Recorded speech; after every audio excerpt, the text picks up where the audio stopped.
Hello students, आज हम पढ़ेंगे 12th क्लास के फिजिक्स सब्जेक्ट का चैप्टर 3 करंट इलेक्ट्रिसिटी। एग्ज़ाम के पॉइंट ऑफ व्यू से ये चैप्टर बहुत इम्पॉर्टेंट है। और एग्ज़ाम ही क्या, फिज़िक्स अगर आपको बहुत अच्छे से समझना है तो उसका फंडामेंटल आपको क्लियर होना चाहिए, उसका बेस आपको क्लियर होना चाहिए। तो जब आप पढ़ें तो एक कॉन्फिडेंस से पढ़ें। किसी भी टॉपिक को आपने आज एक टॉपिक सेलेक्ट करा, जैसे अपन जब स्टार्ट कर रहे हैं करंट इलेक्ट्रिसिटी, इस टॉपिक को बेस में जाके आपको समझना है करंट इलेक्ट्रिसिटी क्या है। आगे जब भी करंट इलेक्ट्रिसिटी के बारे में आए तो आपको पूरे फंडामेंटल्स क्लियर होना चाहिए, कॉन्सेप्ट्स क्लियर होना चाहिए। तो आज से अपन ये जब भी आप कोई टॉपिक समझें तो उसको बहुत अच्छे से थिंकिंग करें और उसको रिवाइज़ करें। तो करंट इलेक्ट्रिसिटी आज अपन पढ़ेंगे। करंट इलेक्ट्रिसिटी क्या है, करंट इलेक्ट्रिक करंट क्या है, इसके पहले चैप्टर में अपन पढ़ चुके हैं। चार्ज के बारे में आप पढ़ चुके हैं, पोटेंशियल के बारे में पढ़ चुके हैं। अब उसके बाद नेक्स्ट स्टेप आता है करंट इलेक्ट्रिसिटी क्या है, इसके बारे में अपन पढ़ते हैं। तो आइए अपन ये टॉपिक लेते हैं, इलेक्ट्रिक करंट। मान लीजिए दो कंडक्टर हैं, एक कंडक्टर है ए और दूसरा कंडक्टर है बी। ए कंडक्टर जो है हाई पोटेंशियल पर है और बी कंडक्टर लो पोटेंशियल पर है। यदि अपन इसको कनेक्ट कर देते हैं कि इलेक्ट्रिकली इसको कनेक्ट कर देंगे तो ए कंडक्टर से चार्ज फ्लो होगा बी कंडक्टर की ओर, और जब तक फ्लो होगा जब तक कि दोनों के पोटेंशियल सेम नहीं हो जाए। इसको आप इस तरीके से समझ सकते हैं, एक कंटेनर है ए, दूसरा कंटेनर है बी। इसमें कोई लिक्विड भरा हुआ है, इस लिक्विड का ये हाई लेवल है और इसमें जो लिक्विड भरा हुआ है इसका लेवल इसके कंपैरेटिव कम है। यदि इसको अपन एक पाइप के थ्रू ज्वाइन कर दें, एक पाइप के थ्रू ज्वाइन कर देंगे तो क्या होगा कि ए कंटेनर से लिक्विड बी कंटेनर की ओर फ्लो होगा। ठीक इसी तरीके से ये हाई पोटेंशियल पर है, high potential means high level पर है, ये लो पोटेंशियल पर है, लो पोटेंशियल मतलब इसका लेवल लो है। जब इसको कनेक्ट करा तो लिक्विड फ्लो होने लगा, जब इसको कनेक्ट करेंगे तो क्या होगा, चार्ज फ्लो होगा। ठीक है ना, इसमें चार्ज फ्लो होगा। कहाँ से कहाँ फ्लो होगा, हाई पोटेंशियल से लो पोटेंशियल की ओर चार्ज फ्लो होगा। इस चार्ज के फ्लो को ही इलेक्ट्रिक करंट कहेंगे। जो चार्ज फ्लो हो रहा है, फ्लो ऑफ चार्ज, यही क्या कहलाएगा, इलेक्ट्रिक करंट कहलाएगा। अब ये चार्ज कब तक फ्लो होगा, जब तक कि दोनों के पोटेंशियल सेम नहीं हो जाएं। इसमें कंटिन्यूअस करंट फ्लो होता रहे, इसके लिए अपन को कुछ ऐसा करना पड़ेगा कि इसमें ऑलवेज पोटेंशियल डिफरेंस बना रहे। ये कोई ऐसी डिवाइस अपन को एक्सटर्नल इसमें लगाना पड़ेगी कि ये जो है हाई पोटेंशियल पर रहे और ये लो पोटेंशियल पर रहे, हमेशा ये हाई पर रहे और ये लो पोटेंशियल पर रहे।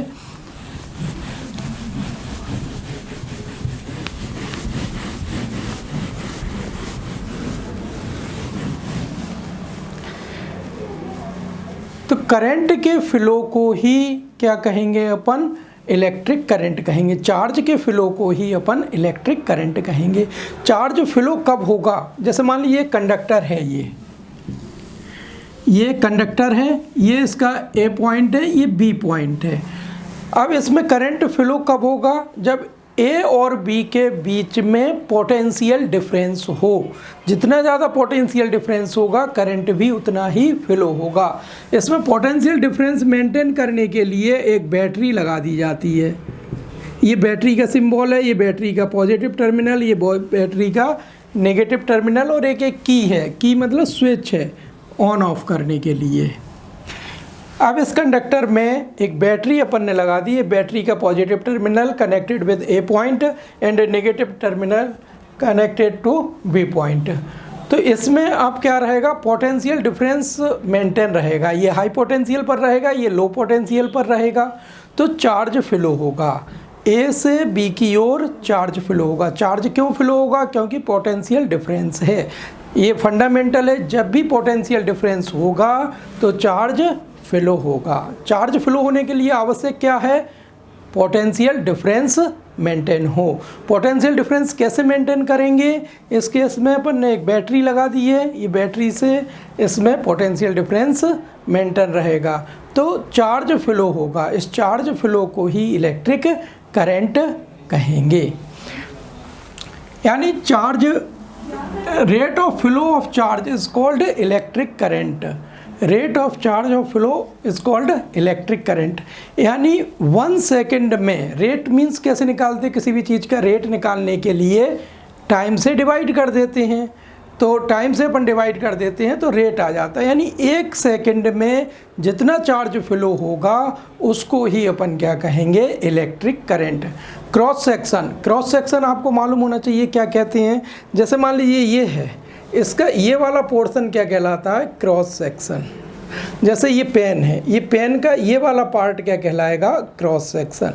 जैसे मान लीजिए ये कि ये कंडक्टर है, ये कंडक्टर का ये वाला पार्ट कहलाएगा क्रॉस सेक्शन, ये वाला पार्ट। तो 1 सेकेंड में जितना करंट इसमें फ्लो हो रहा है, 1 सेकेंड में जो भी करंट चार्ज फ्लो होगा उसको ही अपन कहेंगे इलेक्ट्रिक करंट। यानी rate of flow of charge through any conductor is called electric current. Electric current को I से डिनोट करते हैं।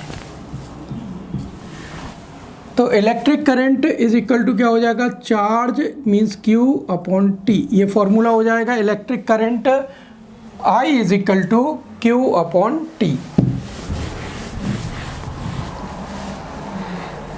यानी टाइम से जब भी डिवाइड करेंगे तो क्या आ जाता है? रेट आ जाता है। इसको बहुत अच्छे से ध्यान से याद कर लें।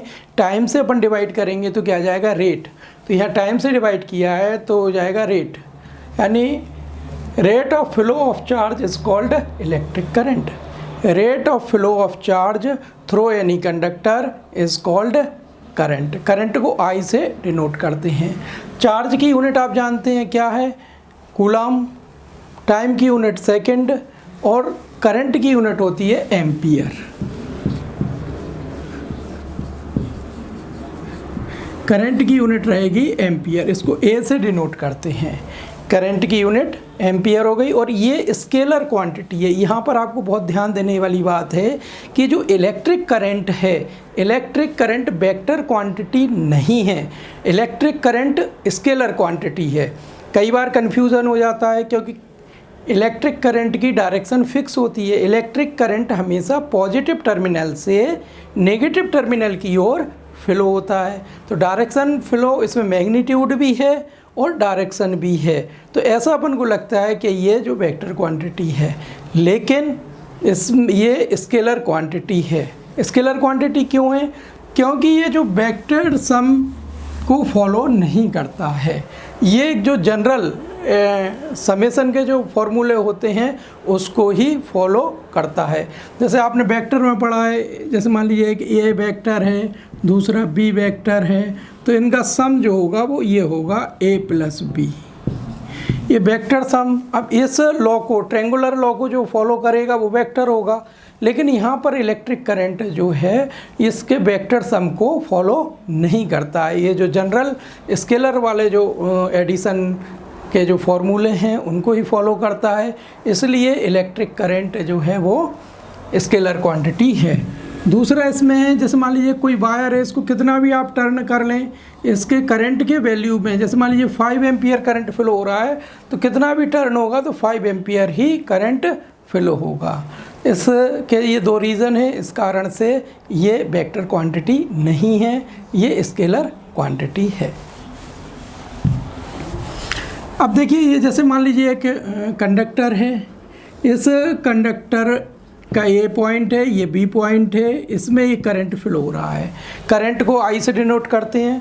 तो करंट A से B की ओर फ्लो हो रहा है, ठीक है। तो इसका एक्चुअल मीनिंग क्या होता है कि इसमें करंट फ्लो हो रहा है, एक्चुअल में इलेक्ट्रॉन फ्लो होते हैं। इलेक्ट्रॉन जो है अपोजिट डायरेक्शन में फ्लो होते हैं। ये अगर हाई पोटेंशियल पर है, ये लो पोटेंशियल पर है, तो इलेक्ट्रॉन जो है वो बी से ए की ओर फ्लो होंगे। एक्चुअल में जो करंट इलेक्ट्रॉन्स हैं वो बी टर्मिनल से ए टर्मिनल की ओर फ्लो होंगे। इलेक्ट्रॉन इस डायरेक्शन में फ्लो हो रहा है, एक्चुअल में इलेक्ट्रॉन ही फ्लो होते हैं। तो इलेक्ट्रॉन बी से ए की ओर फ्लो हो रहे हैं, और तो अपन कहेंगे करंट जो है ए से बी की ओर फ्लो हो रहा है। यानी करंट जिस डायरेक्शन में फ्लो होता है उसके अपोजिट डायरेक्शन में इलेक्ट्रॉन फ्लो होते हैं।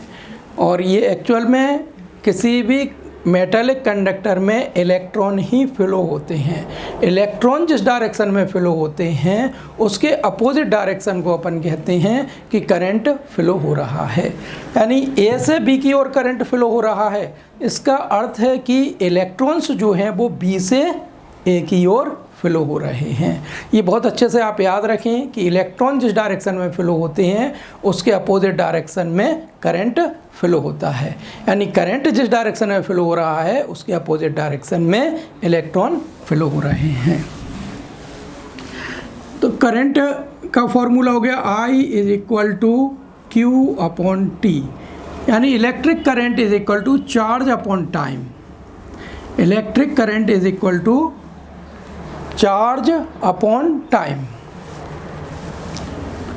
अब इसकी यूनिट हो जाएगी एम्पियर।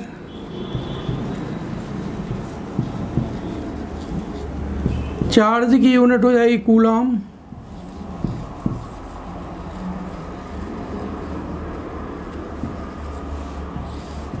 और इसकी यूनिट हो जाएगी सेकंड।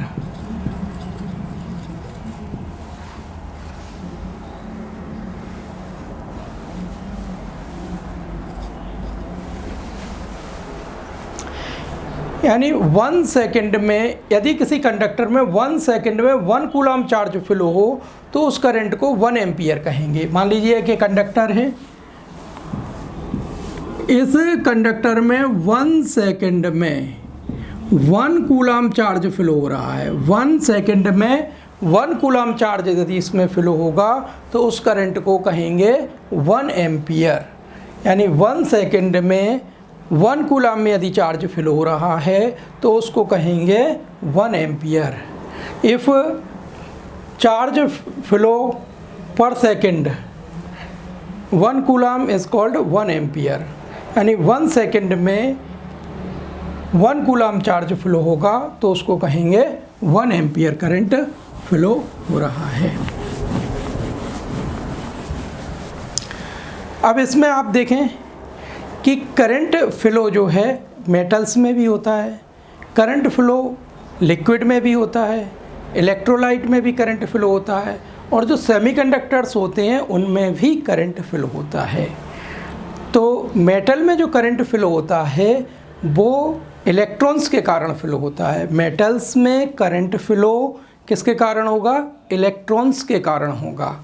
अब इलेक्ट्रोलाइट में करंट फ्लो किसके कारण होता है? सेमीकंडक्टर्स में करंट फ्लो किसके कारण होता है? ये आप देखें, पढ़ें और फिर इसको बताएं कि किसके कारण होता है। यहाँ अपन मेटल्स की बात कर रहे हैं, तो मेटल में क्या होता है? जैसे मान लीजिए मेटल है, आयरन है या गोल्ड है, एल्यूमिनियम है, कोई भी मेटल है। अब मेटल में क्या रहता है? बहुत सारे जो हैं एटम्स रहेंगे, एटम्स में न्यूक्लियस रहेगा, है ना। न्यूक्लियस में प्रोटॉन्स रहेंगे, न्यूट्रॉन्स रहेंगे और इलेक्ट्रॉन इसमें रहते हैं। तो एक कुछ फ्री इलेक्ट्रॉन रहेंगे, ये आयन्स हैं और फ्री इलेक्ट्रॉन्स हैं, आयन है, फ्री इलेक्ट्रॉन्स हैं, बहुत सारे फ्री इलेक्ट्रॉन रहेंगे। और ये फ्री इलेक्ट्रॉन मूव करते रहते हैं। जैसे किसी एक बंद जार में कोई गैस भरी हुई है, एक जार है उसमें गैस भरी हुई है, गैस के मॉलिक्यूल्स जो है रैंडम जिग-जैग मोशन करते रहते हैं कंटिन्यूअस। ठीक उसी तरीके से कोई भी मेटल है, उस मेटल में बहुत सारे इलेक्ट्रॉन्स, फ्री इलेक्ट्रॉन्स रहते हैं। वो इलेक्ट्रॉन जो बहुत लूजली बॉन्ड हो न्यूक्लियस से, वो फ्री इलेक्ट्रॉन वो जिग-जैग मोशन करते हैं। ठीक उसी तरीके से जैसे किसी बंद जार में गैस मॉलिक्यूल मूव करते हैं, ठीक उसी तरीके से फ्री इलेक्ट्रॉन मूव करते हैं। तो जब इनमें एक्सटर्नल फील्ड लगाई जाती है, जब इस पर एक्सटर्नल फील्ड लगाई जाती है, ये मान लीजिए हाई पोटेंशियल पर हो गया और ये लो पोटेंशियल पर हो गया, तो जो इलेक्ट्रॉन्स हैं, फ्री इलेक्ट्रॉन, ये पॉजिटिव टर्मिनल की ओर मूव करने लगते हैं, इस डायरेक्शन में मूव करने लगते हैं। तो इलेक्ट्रॉन्स जब इस डायरेक्शन में मूव करते हैं तो उसके अपोजिट डायरेक्शन में करंट फ्लो होता है। तो मेटल्स में जो करंट फ्लो हो रहा है वो पॉजिटिव आयंस के कारण नहीं होता है। मेटल्स में जो करंट फ्लो होगा वो इलेक्ट्रॉन के कारण फ्लो होगा। इलेक्ट्रॉन जिस डायरेक्शन में फ्लो होते हैं उसके अपोजिट डायरेक्शन में इलेक्ट्रिक करंट फ्लो होगा। अब इलेक्ट्रिक करंट के बारे में अपन ने बहुत विस्तार से समझ लिया। इस कॉन्सेप्ट को आप बहुत अच्छे से समझ लें, क्योंकि आगे आप जो भी पढ़ेंगे वो इलेक्ट्रिक करंट के बारे में ही पढ़ेंगे। इलेक्ट्रिक करंट एक्चुअल में क्या है? चार्ज का फ्लो है। चार्ज फ्लो होगा तो उसको इलेक्ट्रो करंट कहेंगे। एक्चुअल में होगा क्या? मेटल्स के बारे में जब अपन बात करेंगे तो मेटल्स में जब अपन एक्सटर्नल फील्ड लगा देते हैं, ये मेटल है, अभी इसमें इलेक्ट्रॉन्स मूव कर रहे हैं लेकिन पर्टिकुलर डायरेक्शन में मूव नहीं कर रहे हैं। जब एक्सटर्नल फील्ड लगा दिया अपन ने, ये पॉजिटिव से कनेक्ट कर दिया, इसको नेगेटिव से कनेक्ट कर दिया, तो इलेक्ट्रॉन्स जो है इस डायरेक्शन में फ्लो होने लगेंगे, बी से ए की ओर फ्लो होंगे। तो करंट ए से बी की ओर फ्लो होगा, यानी चार्ज का फ्लो ही जो है वो इलेक्ट्रिक करंट का फ्लो है। और इलेक्ट्रिक करंट जो है वो स्केलर क्वांटिटी है और इसकी डायरेक्शन ऑलवेज रहेगी positive terminal to negative terminal. इसकी यूनिट क्या रहेगी? इसकी यूनिट रहेगी एम्पीयर।